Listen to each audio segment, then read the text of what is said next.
মানে এরকম তো হয় না যে ফ্যামিলি প্রোগ্রাম থেকে এখানে ফ্যামিলি আপনি দেখেন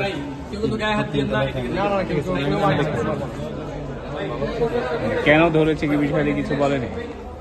আপনি 5 বছর আগে ছাত্রলীগ করেছেন, এখন ধরে নিয়ে এসছে। এখন আমার আর কোনো পোস্ট নেই, আমি কোনো পোস্ট পদবিতে ছিলাম না, আমার কোনো পোস্টে নাই। মিথ্যা বলতেছে, নোয়াখালী কমিটিকে সার্চ করলাম, নোয়াখালী কমিটিকে 5 আগস্টের পর থেকেও উনি অনেকগুলো পোস্ট দিচ্ছেন ওনাদের প্রিয় অভিভাবক আছে রাজনৈতিক অভিভাবক, কোন আওয়ামী লীগের নিষিদ্ধ সংগঠনে উনি তারপরে পোস্ট করছে।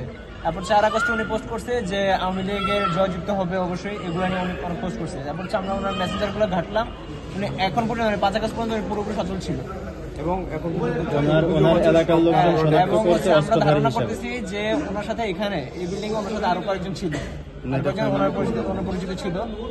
প্রথম অবস্থায় উনি ওনার মোবাইলটা আরেকজনের কাছে পাস করে দিয়েছিল।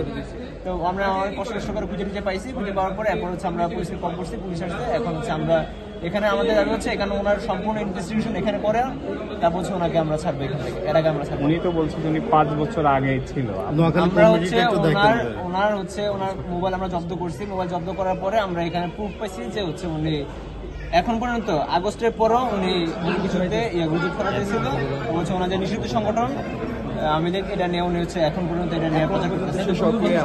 নিষিদ্ধ সংগঠন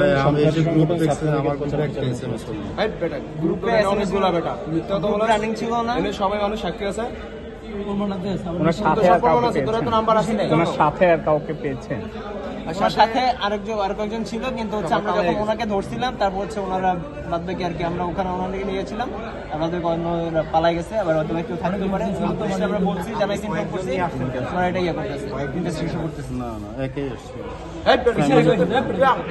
আমার কথা হচ্ছে উনি যদি একা আসে উনি ওনার মোবাইল কার কাছে পাস করবে? আপনি কি একজন অপরিচিত মানুষকে মোবাইল পাস করতে পারবেন?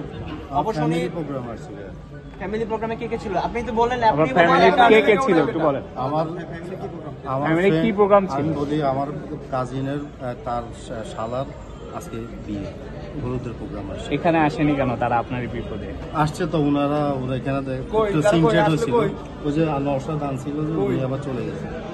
আপনার কেমন রিলেটিভ যে আপনার এই অবস্থায় দেখে চলে? হ্যাঁ, আপনার পুরো নামটা কি? আবুল হাসান। আপনি কি এমনি কি নোয়াখালী ছাত্রলীগের সাথে জড়িত ছিলেন? 5 বছর আগে। 5 বছর আগে মানে সম্প্রতি ছিলেন না, কিন্তু ওনারা যেটা বলতেছে ভাইয়া আমি মানে যেটা পাইছে আপনার আমার নামে একটা মামলা আছে, তুমি এখনো জড়িত আছো তার সাথে। এমনি আপনি 4 তারিখ 5 তারিখ বা এই পুরো আন্দোলনের সময় কোথায় ছিলেন? ল্যাবরেটরি ভর্তি ছিলেন। আপনার কি হয়েছিল? ল্যাবরেটরি ভর্তি ছিলেন? আমার অ্যাপেন্ডিসাইটিস অপারেশন আছে। এতদিন অ্যাপেন্ডিসাইটিসের অপারেশন ভর্তি ছিলেন?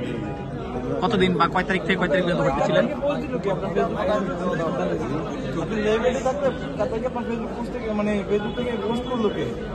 ফেসবুক থেকে কি পোস্ট?